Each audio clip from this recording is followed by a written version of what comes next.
Hi, I'm Brad Gilbert, and welcome to Sports School. Today we're going to be going over the basic technique on the backhand. With the help of my friends Mike and Bob Bryan, the #1 doubles team in the world, we're going to have some fun going over the basic backhand.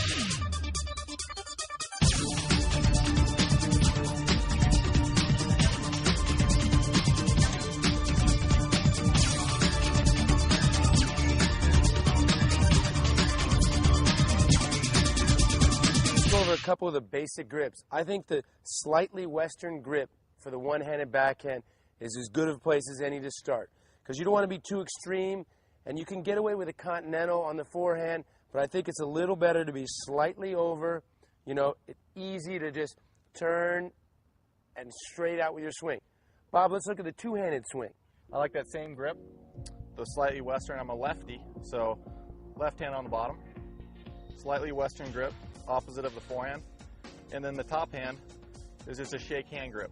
It's straight up continental grip, slightly western on the bottom.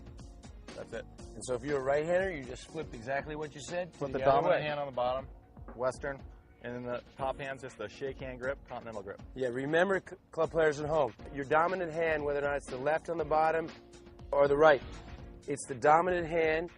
So on either one, and then that's the continental. That's more of the handshake grip. The bottom grip is for the backhand or where you want to move it. But you want to be kind of in the middle on the top hand. And remember, for you right-handers, the left-handed is the dominant swing on the two-handed backhand. With the help of Claudia today, let's have a look at a couple of you guys' swings. See how he turns on his backhand. Well, on the next one, let's freeze. And he's always trying to get on his front foot. That's big for the unit turn, because you always want to get your backhand, what do you think, on your front step. It's hard to hit a one-handed backhand open stance, so you want to step in and turn almost on every one. Base leg. It's different than the forehand. The forehand, you want to go open stance, you get more power from your trunk. But for the backhand, you use this leg as your base leg. You transfer the weight from the back to the front. All right, let's look at a couple here. Nice step in, almost hitting Claudia. 4 feet, Claudia, come on. Very nice. See, he has a very relaxed swing. He's not trying to do too much with it. Let's freeze on this swing. See how he finishes up very high. You finish up higher on your backhand than you do on your forehand. Yep. You don't want to be down low on too whippy. Nope, not wrist. It's not a wrist shot. It's more of an arm shot on the backhand. You get more power from this rubber band coiling back. You use your shoulder more on the backhand. On every backhand that you hit, you should feel the tension right here, the pull, because this is where you get your power from the shoulder, the back of the shoulder, whipping across. Very nice. All right, let's look at your unit turn again, a couple more times. See, very easy, and then you always look to step in on your backhand, huh? Yep. Very nice. Very clean swing. The backhand is the simpler swing of the two, and it's less forgiving, would you say? Yeah, I mean, everyone should have a simple swing on the backhand. This is a shot you want to make.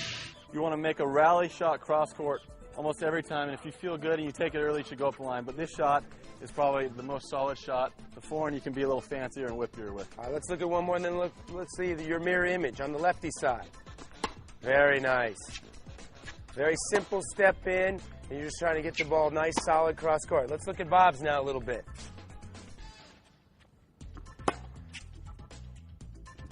Bob has a similar backhand, but he doesn't step in as much as you on the backhand.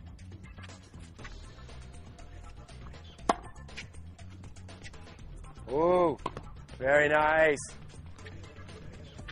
All right, freeze on this one. And same thing. I finish straight to the court. And then you finish also with your racket higher up? Exactly, but I finish just like Mike, stepping in, and then this leg always comes across, so I can push off and get back in the court. Push off and get back in the court. And are you conscious of how far your split step is? I mean, I try to get a wide base. You know, I want to get power. I'm always transferring from the back leg to the front leg. You know, backhand you can't get as much power. There's less wrist, so you got to use your weight. Let's look a couple more backhands of Mike. A couple things we need to remember too is keeping the head still. And also, you know, making sure you bend the knees a little bit. Roger Federer, for a one-handed backhand player, does this as good as anybody. He sits down in the chair really well, keeps the head still, and lets his swing go. Let's look at Mike's Roger Federer right here. Very nice. All right, let's freeze on this one. See how he was down, and then you swing out. And this swing also is less forgiving. It's the more natural swing. You can get away with more whip on the forehand. Would you say it's harder to get away with the whip on the backhand? Yeah, you want to keep this shot simple. It's more arm. On forehand, it's all wrist, but on this, you want to just keep it simple. I mean, you can't flick the wrist like this and control it with the backhand. It's the backhand. So, I mean, The backhand. using everything the opposite direction. You get the coil on the forehand, but on this, you just want to be stable with the lower half of your body. Stable, get down low, and just meet it out in front and go through. Stay still with the upper body. Keep this above your base. Would you say you use a lot less hip on the backhand than you do on the forehand? You use much more shoulder, it looks like to me, when you guys are swinging. Yeah, you don't want to use a lot of hip. You don't want to open up, because then the ball will fly. You just want to keep this coiled and let it.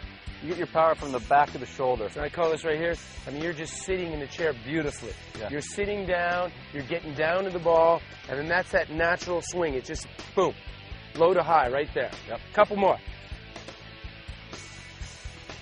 That is a textbook swing. God, you guys have pretty strokes.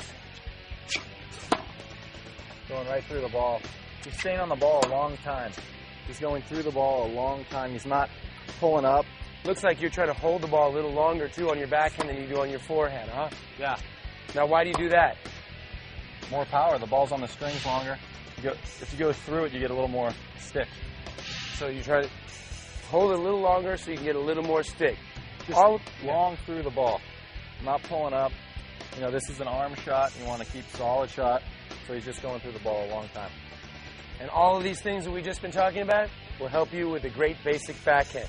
Remember, for the club play, this is the easier shot. Keep it simple. It's not complicated. Keep the ball in play. And remember, if I got to tell you two things, sit in a chair and keep the head still. And remember, it's an easier shot. It just looks more difficult, but this is the one that can make or break your game.